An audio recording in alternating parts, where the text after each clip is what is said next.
Assalamualaikum warahmatullahi wabarakatuh. Adil Kak Talino, Mbak Curamin Kak Saruga, Basengat Kak Jubata. Arus. Kali ini kita akan membahas tentang sistem perlindungan sosial. Selamat menyaksikan.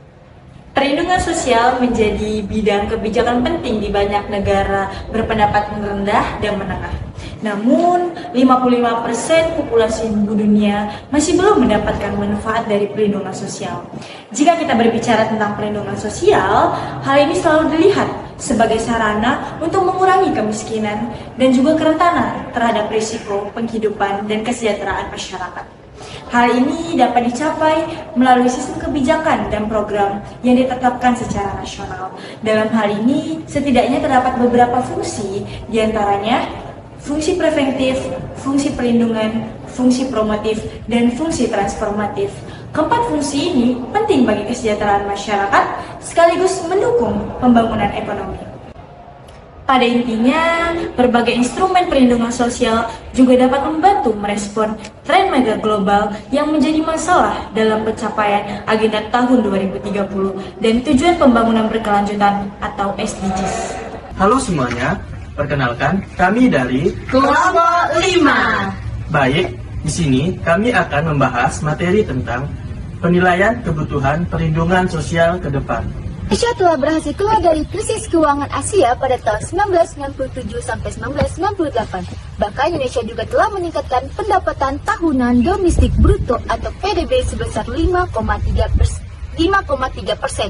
Hal ini juga yang membuat Indonesia semakin meningkatkan ambisinya untuk masuk dalam bagian ekonomi menengah dan masuk dalam 10 ekonomi dunia. Tetapi sayangnya untuk mencapai ambisi tersebut, Indonesia masih harus menghadapi beberapa tantangan. Salah satunya adalah Indonesia masih gagal dalam pembangunan ekonomi bagi masyarakatnya, dan Indonesia juga cenderung membiarkan masyarakat miskin tanpa berbekal keterampilan dan kemampuan untuk mereka bisa berkontribusi dalam pembangunan ekonomi. Hal ini juga yang membuat pemerintah harus meningkatkan jaminan sosial agar pemerataan dan pertumbuhan ekonomi tercipta bagi seluruh masyarakat Indonesia. Kami dari kelompok 7 dengan tema Aktivitas sosial. berikut video pembahasan dari kelompok kami. Indonesia mulai pulih dari krisis finansial tahun 90-an, kemudian memasuki era demokratisasi, serta perbaikan pertumbuhan ekonomi dan otonomi daerah. Mekanisme yang dilakukan oleh pemerintah melalui beberapa kebijakan seperti perlindungan sosial dan jaminan sosial yang berfungsi untuk melindungi dan memberikan keamanan terhadap individu maupun keluarga yang rentan terhadap ketidakpastian sosial dan ekonomi. Program yang diberikan oleh pemerintah seperti PIP, Rastra, PBI, dan juga PKK. Saya ingin mempresentasikan hasil kerja kelompok saya dan teman-teman saya dengan berjudul Memperkuat Sistem dan Jaringan Sosial.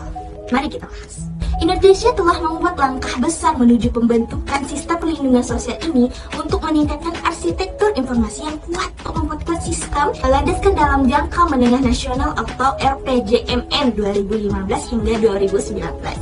Sistem perlindungan sosial yang telah komprehensif dan koheren yang mencakup seluruh penduduk sebagai landasan strategis dan inklusif. Mengidentifikasi tantangan untuk memperkuat sistem ini dan mengusulkan tangkapan kebijakan yang tepat, yaitu yang pertama, struktur kelembagaan untuk perlindungan sosial yang transparan.